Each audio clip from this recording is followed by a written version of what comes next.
My name is Jason Lowe. I'm a teacher at the Durham School of the Arts in Durham, North Carolina.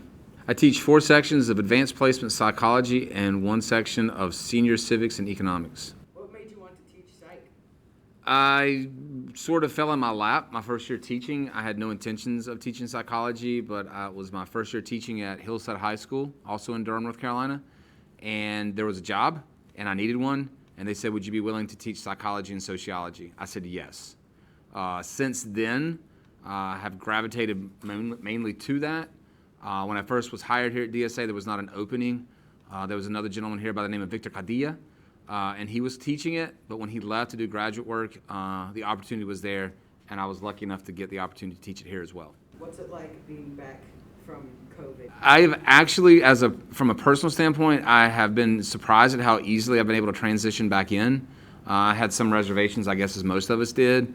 Some things that I picked up from COVID, the period when we were out for COVID. I didn't personally have COVID.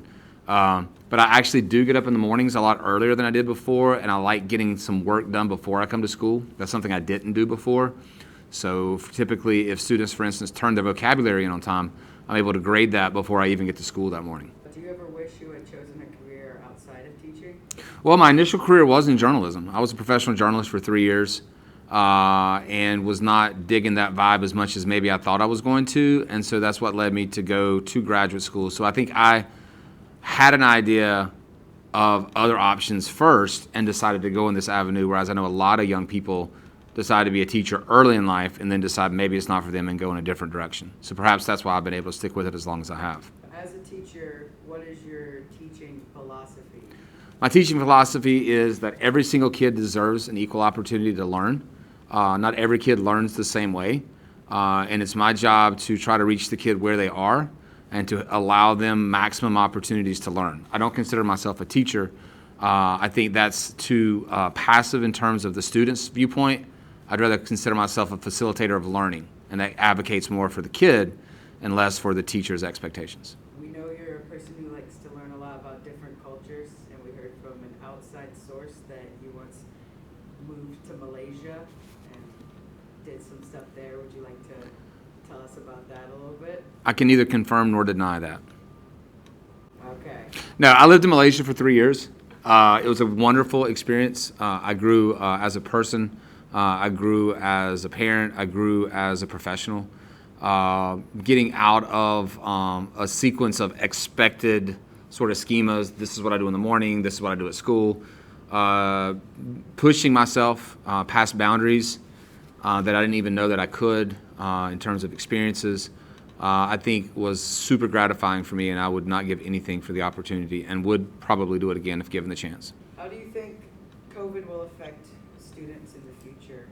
Oh, I think one thing that's happening, as we saw last Friday, is school boards and other people who are making decisions at the legislative or whatever administrative level are understanding that learning doesn't have to be so compartmentalized, that it is possible for a kid to maybe learn at a different level, a different track. Some kids enjoyed the online learning experience. Kids who are introverted finally had an opportunity to speak without being judged via discussion boards or jam boards, whatever the case is.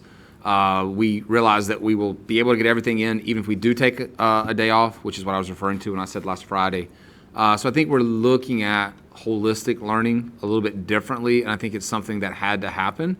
I just hate that 700,000 people in the country had to lose their life in order for us to realize it. Being around teenagers and teaching teenagers, how does that compare or contrast to when you were a teenager?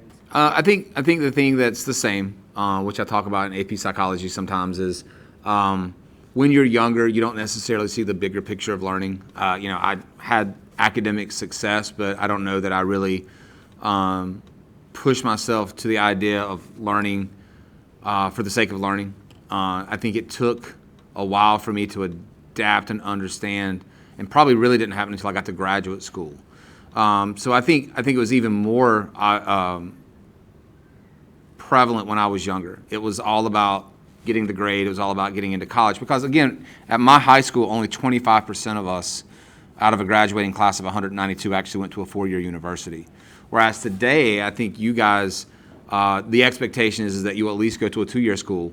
I think the academic opportunities you guys have with the internet, with more exploratory learning models that didn't exist in the 1980s, I think you guys do have a chance to cultivate a better understanding of learning and have opportunities that we did not have at that time.